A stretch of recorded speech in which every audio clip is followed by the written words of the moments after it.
a violência política.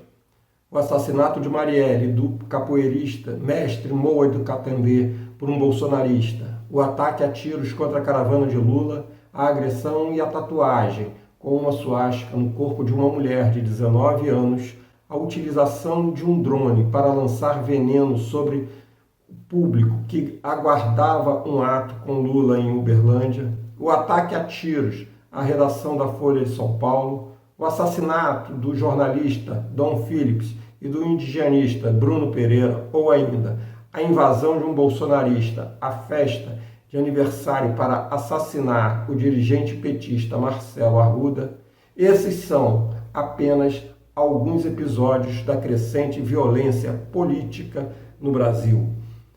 Em relatório elaborado pelas organizações de direitos humanos Terra de Direitos e Justiça Global, identificaram 327 casos de violência política de 2016 a 2020, sendo que esses casos, 125, correspondem a assassinatos e atentados. A evolução do clima de violência pode ser constatado com os 14 assassinatos ocorridos somente entre setembro e novembro de 2020, não computados pelo relatório.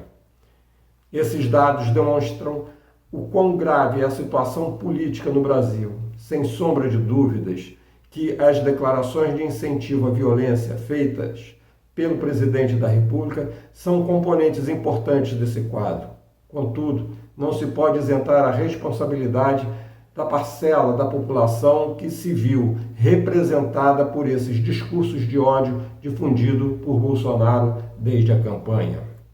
Outro elemento importante para o agravamento da tensão política são as diversas medidas adotadas pelo governo federal de ampliação ao acesso a armamento do país. Cria-se, com isso, um estado de insegurança para a população e o exercício da política passa a conviver com um clima de cangaço em pleno século XXI. Não podemos desconsiderar que a violência é um componente importante da formação cultural brasileira, mas, ganhando força na atual conjuntura, entramos em um movimento que vai na contramão de tudo aquilo que se vinha debatendo nos últimos 30 anos. Ao se banalizar e incentivar a violência que está em nosso DNA, a truculência e não a disputa de projetos se torna o modus operandi de se fazer política no país. Quantas Marielles, quantos Dons, Brunos, Marcelos, Moa de Catandês e tantos outros assassinatos ainda teremos de assistir. A disputa de projetos de sociedade, que é o ponto central da política, não pode continuar sendo resolvida à bala. O recurso da violência é o artifício de quem não tem a capacidade do argumento, porque só lhe interessa o projeto pessoal e não o projeto coletivo. Não dance o tango da mentira e da morte, mas o da vida e da esperança. Caminhando Jornal TV, uma revista digital política e cultural com política, poesia, letras, dicas, música e muito mais, sem fake news e sem enrolação. Conheça o nosso canal no YouTube, Caminhando Jornal TV.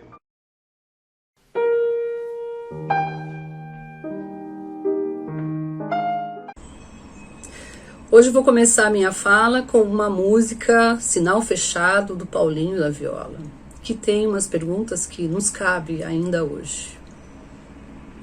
Olá, como vai? Eu vou indo, e você, tudo bem? Tudo bem. Eu vou indo, correndo, pegar meu lugar no futuro. E você? Eu vou indo em busca de um sonho tranquilo. Quem sabe? Que futuro você pensa em ter vivendo nessa sociedade potencialmente enlouquecedora?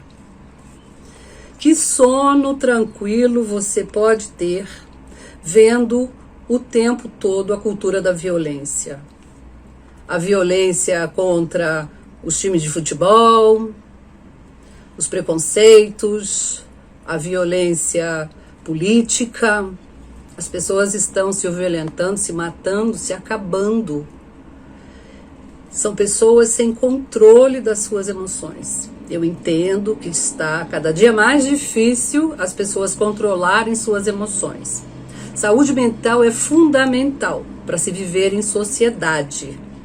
A sociedade está potencialmente enlouquecedora porque cada um de nós faz parte, como partícula de um total, de um globo, uma massa de pessoas vivendo juntas. Eu penso que precisamos olhar para isso, para transformarmos essa cultura da violência e buscarmos mais sentido na vida, para termos um sono tranquilo e um futuro, quem sabe.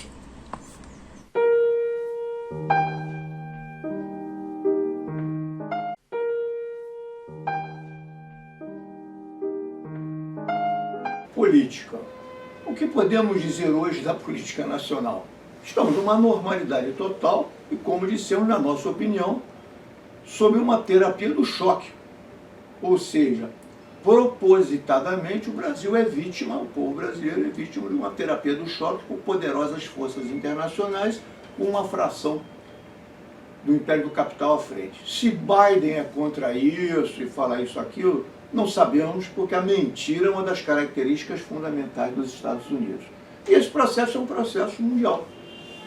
Eles estão fazendo isso em várias partes, mas estão se dando mal, porque hoje existe uma resistência fundamental da China e da Rússia. Além dos povos sofridos, vítimas de tudo isso, agoniados, com problemas psicológicos, etc. A Naomi Klein bem colocou ali as etapas, não é? As etapas que eles fazem. Eles tomam determinadas medidas, muitas vezes existe reação, agem de forma mais forte, a partir de um choque que inventam. Esse choque pode ser uma facada, pode ser um assassinato, pode ser qualquer coisa. Depois vem as medidas econômicas, que o povo está meio confuso. Depois dessas medidas econômicas mais radicais vem a reação. Eles já sabem que vão ter que reprimir, reprimem, usam a tortura em alta quantidade para os mais resistentes. E o processo prossegue ganhando décadas aí. Essa é hoje uma das táticas fundamentais do capital imperialista americano, resistindo à derrocada total. Só que é um problema. Eu me dirijo agora aos nossos militares que vêm apoiando isso. Não me dirijo àquela pequena cúpula militar que, na verdade, está perdida, mas o conjunto das entidades militares que podem ler esses livros aí, A Doutrina do Choque, da Klein, outros livros estão aí, A Nova Direita, mostrando que o que está ocorrendo aqui é fruto de uma ação deliberada de forças estrangeiras e em que o Brasil não mostra nenhuma defesa da sua soberania. A pergunta é: para onde vai isso? Para onde foi o Iraque? Para onde está indo a Argentina? Para onde foi a Líbia? Para onde foi aquele Chile? Para onde vai isso? Para o caos. No caso brasileiro hoje, para o término da nação brasileira. Eles sabem que o Brasil é o país-chave da América Latina. E eles não podem perder o Brasil.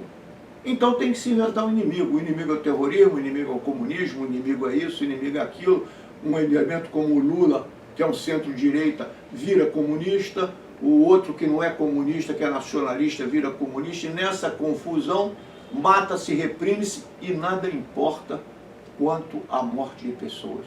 Centenas, milhares, por isso pouco importou os 650 mil mortos com a Covid. Acham que o Brasil tem condição de imitar um país desse?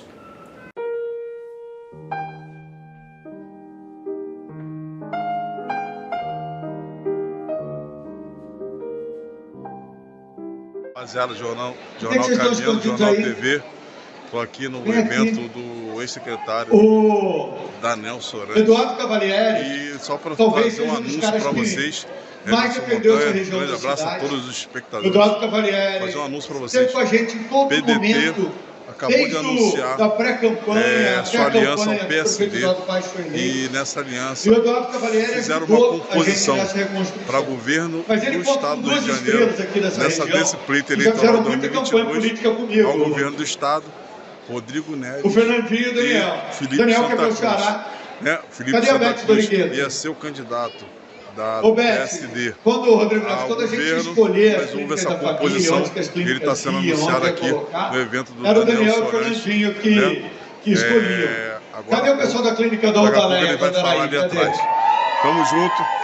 Foi esses Mais, dois caras mais aqui notícia, que me ajudaram a achar aquele vamos terreno entrar lá. ao vivo Foi aí isso, para poder participar. Então eu queria chamar os e dois trazer, aqui deixar vocês para caminhando agradecer. o Jornal TV mais O informado. Recanto do Grande Trovador. abraço. Cadê o pessoal?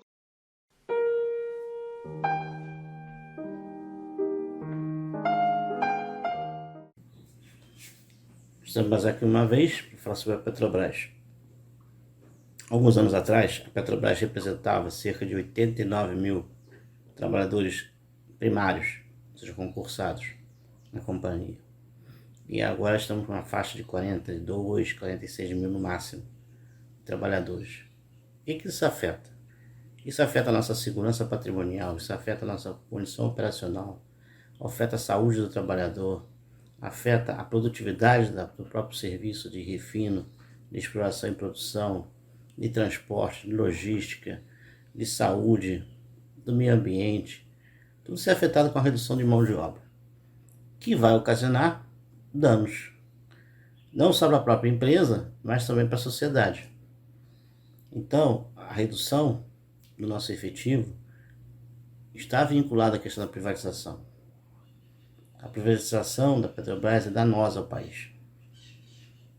E esse trocar de presidente sem orientar, acabe com a PPI e pratique preços em reais, não significa nada se não houver essa ordem. Mas não fazem por quê? Porque estão beneficiando empresas estrangeiras, que eu chamo de vampiras. Estão beneficiando governos estrangeiros.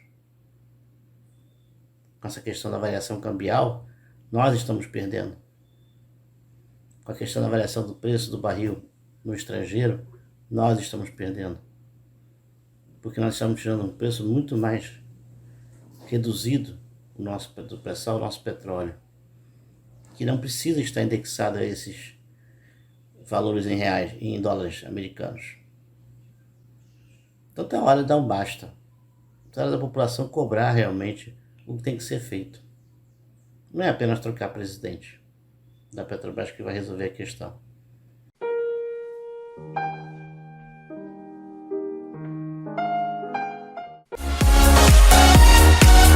Nesse primeiro exercício, vocês vão se apoiar de frente para a parede com os pés um do lado do outro e assim vão realizar a flexão e extensão de cotovelos, assim como a Regiane faz no vídeo.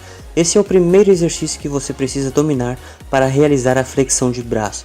Caso se torne fácil, você consiga realizar mais de 10 repetições, recomendo fazer de forma mais inclinada. Quanto mais inclinado, mais difícil se torna o exercício, assim como mostro no vídeo.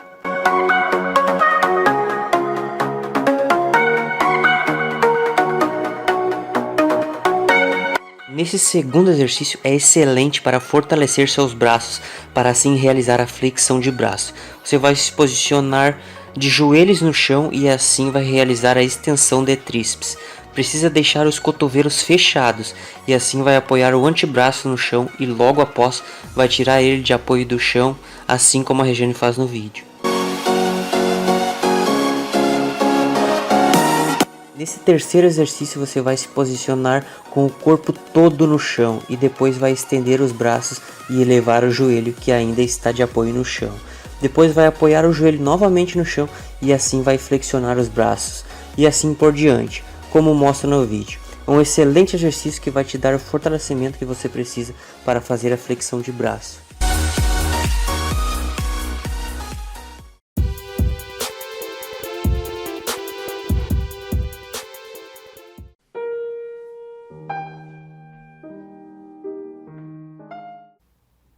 Veja bem, os Estados Unidos, que são alardeados pela imprensa mundial como sendo os grandes defensores da democracia, que são os grandes defensores dos direitos humanos, tem um presidente que visita a Arábia Saudita, cujo príncipe dirigente é o responsável pelo assassinato e esquartejamento de um jornalista que era opositor dentro de uma embaixada.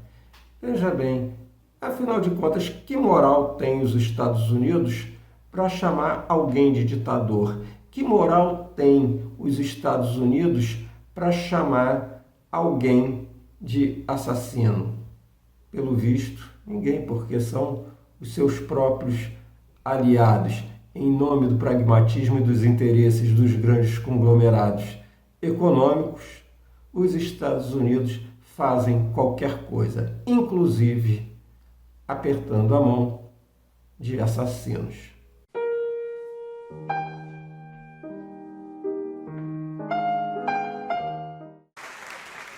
Venho armado de amor para trabalhar cantando na construção da manhã. Amor dá tudo que tem. Reparto a minha esperança e planto a claridão de um verde novo que vem. Um dia, era quase a primavera no Chile, a cordilheira dos Andes ardendo em fogo, quiseram calar para sempre o meu coração de companheiro. Mas atravessei o incêndio e continuo a cantar, publicamente. Não tenho caminho novo. O que tenho de novo é o jeito de caminhar. Mas com a dor dos deserdados e com o sonho escuro da criança que dorme com fome, aprendi que o mundo não é só meu. Mas, sobretudo, aprendi que, na verdade, o que importa, antes que a vida apodreça, é trabalhar na mudança do que é preciso mudar, cada um na sua vez e cada qual no seu lugar.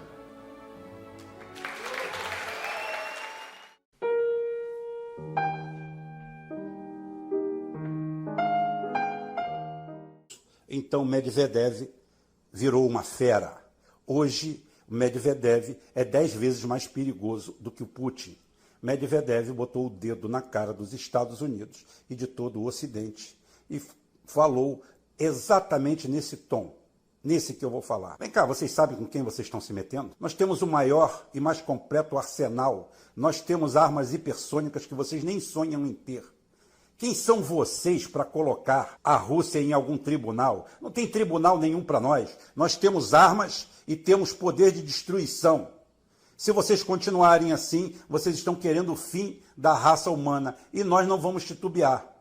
Ninguém aqui vai passar recibo para vocês. Acabou o predomínio de vocês. Acabou os assassinatos em massa. Palavras dele, não minha. Acabou os 20 milhões de pessoas inocentes que foram assassinadas pelos Estados Unidos. Eu estive no Vietnã, palavras de Medvedev. Eu estive no Vietnã. Eu vi lá, pessoalmente, 3 milhões de pessoas assassinadas por vocês. Gente do outro lado do mundo, pobres camponeses, que nunca saberiam aonde ficam os Estados Unidos, que não impactavam os Estados Unidos em nada. Mas vocês, para venderem armas, para fazerem destruição, para mostrarem poder, foram para lá. E no final das contas, Deus foi maior e vocês saíram de lá arrasados. Mas mesmo assim mataram 3 milhões de pessoas. Em mais de 200 conflitos depois da Segunda Guerra Mundial, vocês mataram mais de 20 milhões de inocentes. Vocês roubam, vocês assaltam, vocês matam presidentes, vocês derrubam governos, vocês botam países na fome, na miséria, e vêm vocês com essa conversa fiada de direitos humanos e de blá blá blá e de democracia, querendo pautar a Rússia. Aqui é a Rússia, aqui vocês não vão arrumar absolutamente nada. Nada. O que vocês vão arrumar vão ser simplesmente cogumelos atômicos e o fim da sua existência. Tá? Aqui não tem nada. Foram as palavras de Medvedev que fecham exatamente com as palavras de Vladimir Putin.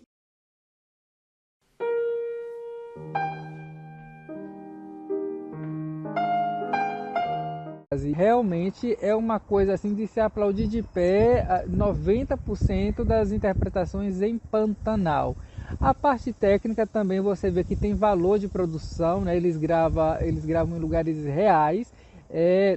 ali ter um dinheiro colocado, umas imagens lindas, muito contemplativas, só que aí entra um pequeno problema, porque a fotografia realmente assim é um espetáculo, tem momentos que está esse pôr do sol, e aí os personagens têm aquele fundo amarelo, olha, é uma coisa assim realmente de babar. Porém, eu acho que eles estão perdendo um pouco a mão no auto-enaltecimento. A estética de uma série, de um filme, de uma novela, ou até mesmo de uma literatura, ela precisa existir para exercer influência na história, ou então ser um reflexo da história. Só que aqui em Pantanal tem muitos momentos que a estética está servindo apenas para se auto-exibir, pesando a mão, sem falar que tem alguns momentos assim que está todo mundo amarelo. Às vezes parece que estou assistindo os Simpsons. Eu entendo que eles queriam fazer uma coisa conceitual e tal, acho genial, mas tem determinados momentos, porque se você fizer em todas as cenas, e ainda mais por cima esse amarelo que estão colocando, até mesmo dentro da casa, a fotografia ela muda um pouco a depender do cenário e tal. Então eu acho que eles estão querendo tanto mostrar, olha só do que a gente é capaz, que estão caindo um pouco em um erro que muitos diretores caem, que é a pedância estética. Temos lá o diretor Terrence Malick, que sempre cai. Tem um filme com Brad Pitt que ele fez chamado Árvore da Vida. Nossa, aqui as imagens realmente são lindas, só que são tão... é quase uma masturbação estética. Então, em alguns momentos, Pantanal cai nesse erro. E uma outra coisa que deixa um pouco a desejar é que às vezes o roteirista, né, o Bruno, ele dilata muito alguns plots que não tem tanta força para passar tanto tempo assim, tornando o ritmo muito lento.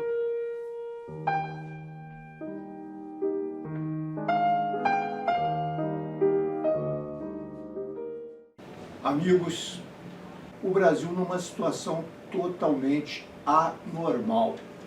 Nós já mencionamos aqui uma crise geral, mencionamos estado de exceção, podíamos dizer estado de corrupção, que é típico do avanço capitalista. A corrupção faz parte essencial do capitalismo. E isso quem já dizia não sou eu, mas é Hart e outros, no famoso livro Império e outros trabalhos a respeito. A par disso, dessa crise geral, a nossa indagação é: por que essa crise geral? Poderíamos falar na anistia fajuta, na distensão liderada por torturadores e militares, e assim por diante.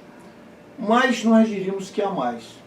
Na verdade, o Brasil vem sendo vítima de uma terapia de choque que foi usada em outros países. Em que consiste essa terapia de choque? Ela consiste, eu vou simplificar, eu vou ler o que a própria autora do livro A Doutrina do Choque, Capitalismo do Desastre, Naomi Klein, fala a respeito. E vocês deduzam se não é isso que está se passando no Brasil. Ou seja, o caos, o desemprego, uma série de coisas não são casuais. O que o Bolsonaro faz não é casual. E quem faz não é Bolsonaro. Existe atrás dele uma cordinha no pescoço que vai parar no exterior, vai parar no grande capital, em frações políticas radicais do grande capital mundial. E o Brasil é fundamental para hoje a sobrevivência dos Estados Unidos como grande nação. É fundamental como foco de exploração, como mercado consumidor e ao mesmo tempo como grande produtor de matérias-primas.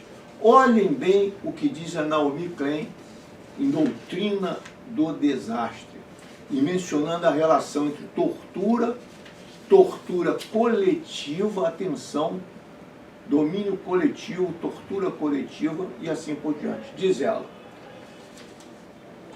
estou escrevendo um livro sobre choque, como os países ficam chocados por causa de guerras, ataques terroristas, golpes de Estado, desastres naturais. E depois, atenção, como sofrem novos choques com as corporações e os políticos, que exploram o medo e a desorientação do primeiro impacto para impor uma terapia de choque econômico. Em seguida, como as pessoas que se atrevem a resistir ao choque político são colocadas em choque por uma terceira vez, se necessário, pela polícia, por soldados e pelos interrogatórios na prisão. Então vejam bem, essa autora coloca muito bem a seguinte questão: toda essa situação que vive o Brasil, e muitos países viveram, e provavelmente vive o Brasil, ela não é casual, ela é deliberada.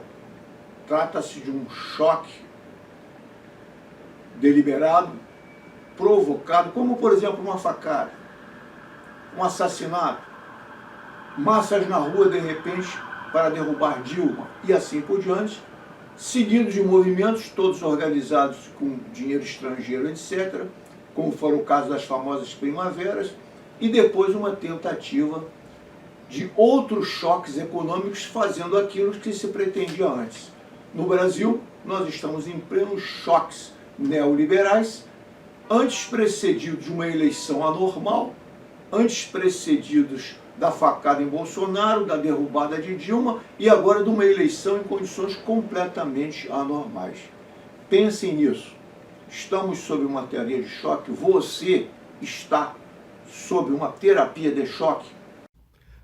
O aumento da miséria no país, com certeza, é um componente importante para a baixa popularidade do presidente da República, Jair Bolsonaro. Sem sombra de dúvidas, Bolsonaro não está fora do jogo eleitoral. Ele tem uma máquina poderosíssima nas suas mãos, que é o governo federal, e ainda conta com um Congresso fisiológico que pensa primeiro no seu bolso, depois na sua própria carreira política, em terceiro, neles mesmos. Enfim, Bolsonaro está, sem sombra de dúvida, no páreo, que é chegar ao segundo turno. Por outro lado, seu principal opositor, o ex-presidente Lula, para ganhar no primeiro turno, está fazendo alianças e prometendo apoios a Deus e ao diabo na Terra do Sol. É um verdadeiro saco de gatos. Não sei como, ganhando, conseguirá administrar tantos interesses antagônicos, seja dos sindicalistas, seja dos empresários, do agronegócio, dos defensores da floresta e do meio ambiente, enfim. O Brasil é uma incógnita que não sabemos como vai ser resolvida em 2 de outubro. Mas o povo sabe onde o calo aperta.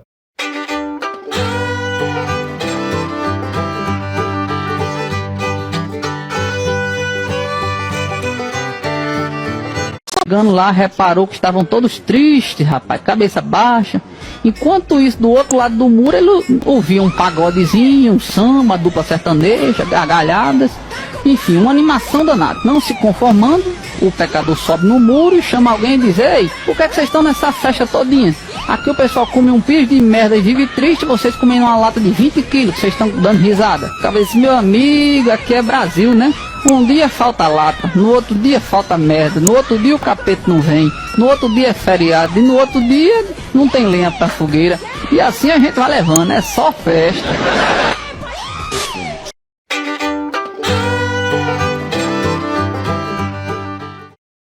Ô Bob! Oi! Se um dia tu ficar rico, o que é que tu vai fazer? Rapaz, das primeiras coisas eu não quero ver nenhum dos meus amigos passar dificuldade. E tu vai fazer o que pra isso? Me mudar pra longe.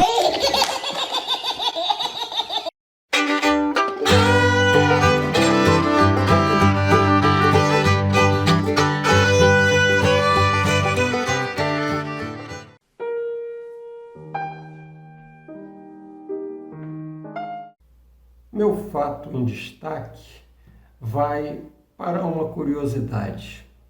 Por que será que a remuneração dos militares inativos é maior e vem crescendo cada vez mais em relação aos aposentados pelo INSS ou servidores públicos federais.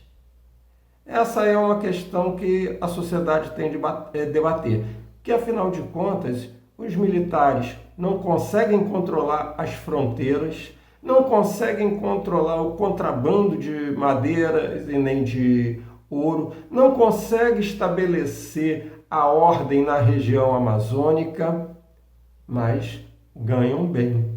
Lembrando que vários deles, inclusive, receberam indevidamente o auxílio na época da pandemia e até hoje não foi devolvido e nem será devolvido.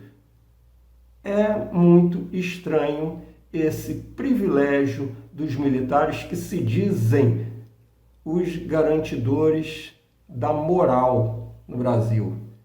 Que moral é essa que eles defendem?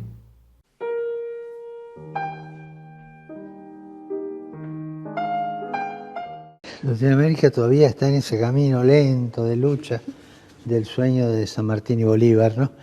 Que es el sueño de la unidad latinoamericana, con los valores latinoamericanos.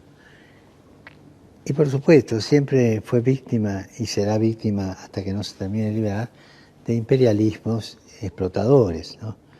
Eso todos los países lo tienen, ¿no? No quiero mencionar porque son tan obvios que todo el mundo los ve, ¿no?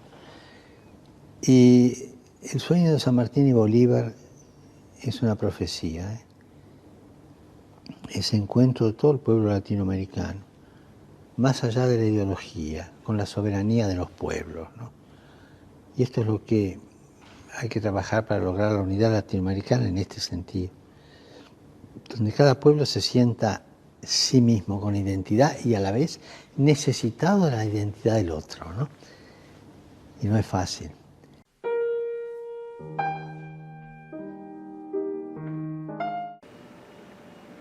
Fatos em destaque. O que estamos vivendo, provavelmente, é uma terapia de choque, um conjunto de fatos absurdos, aparentemente, para o Brasil anterior, um país alegre, um país feliz. Hoje, como diz o Pedro Cardoso, o Brasil é um país triste, sombrio. Como houve essa mudança? O que aconteceu? Todos os fatos indicam que foram mudanças deliberadas. Há um planejamento por trás disso, e atrás disso está o Império do Capital. E há livros que colocam isso. O Império do Capital, os Estados Unidos. E há livros que colocam isso. Engenheiros do Caos, a Nova Direita atuando, o Doutrina do Desastre, da Klein, que eu tenho citado, e outros livros. Como aconteceu em 64, um golpe estrangeiro, não teve nada de brasileiro, essencialmente estrangeiro. Aqui uma elite vendida que segue seus mentores estrangeiros. Então, quando nós vimos hoje indagar sobre o fato de destaque, só pode ser o assassinato do guarda municipal dirigente do PT lá de Foz do Iguaçu. É lógico que foi um assassinato político feito por um bolsonarista, essa questão está sendo protegida, e esse assassinato surge no meio de uma série de outros. Agressões nas ruas a pessoas democratas, ameaças sucessivas ao Senado, ao Supremo, assassinatos a nível particular, pessoas que assassinam famílias, torturam filhos e assim por diante. Mas como se chegou a um clima desse no Brasil, que era famoso mundialmente como um país alegre, um país feliz? O país todo depredado, o Rio de Janeiro, nem a calçada funciona no Rio de Janeiro, mortos em cima da calçada, uma polícia violenta que ontem matou 18 pessoas no Morro do Alemão. Evidentemente que a ordem de ser violenta por parte do governador, que por sua vez está subordinado ao presidente. Completo abertura de armas e assim por diante. Então o que nós estamos vendo é a criação de um clima de golpe indispensável ao golpe. Não há golpe sem ter um clima de golpe e instituições que não resistam. Mas por outro lado os senhores dirão, mas já tem tanta coisa havendo com efeito. Nós estamos no curso de um golpe, faltando apenas, digamos assim, uma exaltação geral, um final geral, ou seja, uma derrocada geral das forças democráticas. Em outras palavras, uma chacina, um domínio formal, autoritário da legislação e assim por diante. Está sendo criado o clima do golpe, que vem o golpe. E o que aconteceu lá está aí. O Lula da Silva não faz um comício em local aberto. Dizem que usa coletes, etc. Entretanto, o Bolsonaro planeja uma grande reunião e convenção no Maracanãzinho e anda de moto à vontade. Aquele tipo de terapia de choque está dando resultado na nossa população.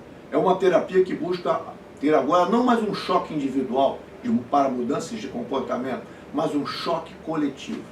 O caos não só é desejado, como está sendo promovido deliberadamente.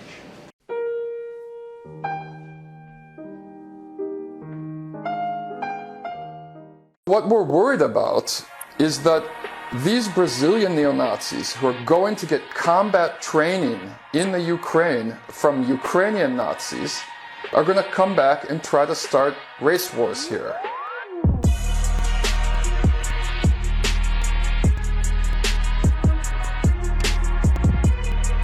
For the last several years, at least since 2015, we know that hundreds of Brazilian neo-Nazis have traveled to Ukraine to fight with groups like Azov in the Donbas region and to receive some kind of political formation on issues such as how to start race wars and things like that. We know this because in 2016, the civil police in Rio Grande do Sul state uncovered an operation involving representatives from Misanthropic Division, which is a European neo-Nazi group, who were recruiting Brazilian neo-Nazis in 7 different cities in that state to fight in the Donbas region with Azov.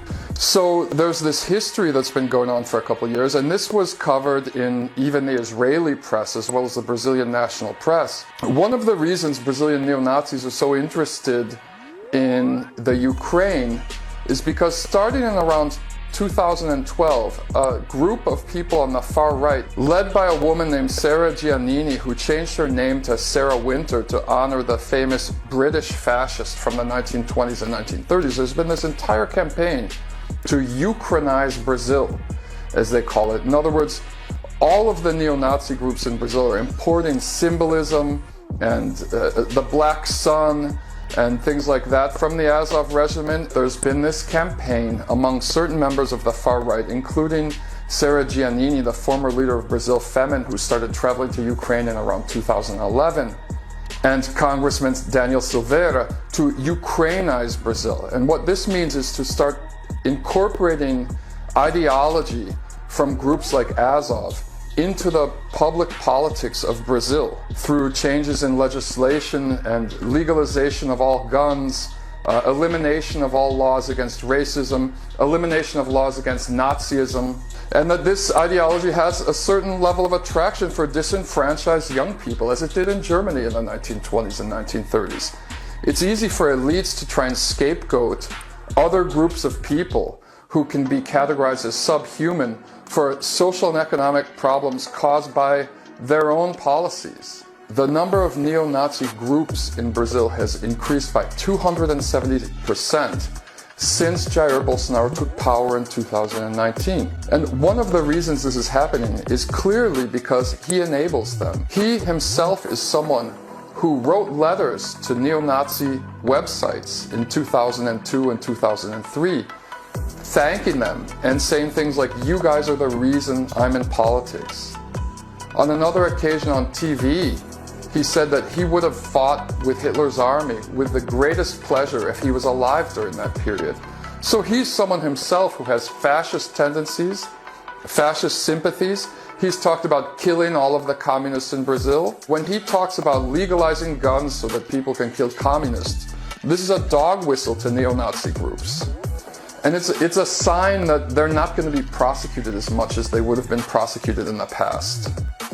Last week, City Councilman Leonel Radi in Porto Alegre received yet another series of death threats by Nazis. They gave a time and a date in which they're planning to kill him, October 31st, 2022. And they also said they're going to kill Lula on that date. And they included with the threats a video of a black Brazilian woman being lynched. We know they're threatening all of the black women city councilors who've just been elected in the last municipal elections. Most of these new black women city councilors, in some cases, are the first time in the history of their city, like in Curitiba, that they've ever elected a black woman city councilor. They've been receiving death threats from Nazis since before they even took office.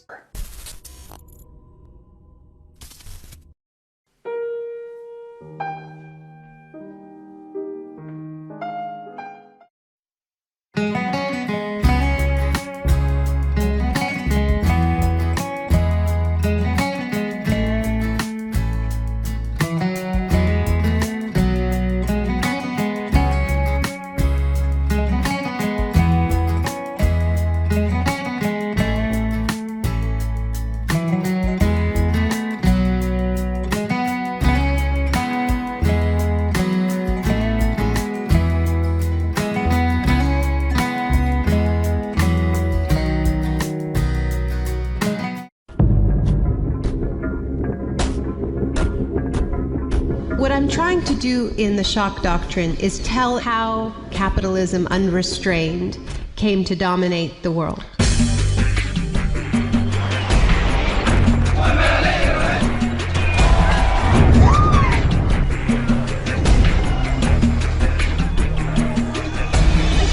We are witnessing a transfer of wealth of unfathomable size. These radical policies have needed shocks, they have needed crises, they have needed states of emergency.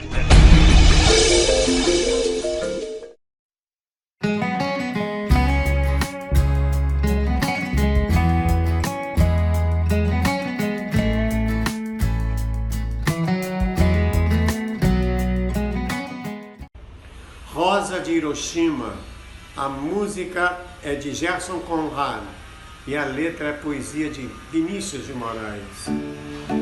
Pensem nas crianças mudas, telepáticas.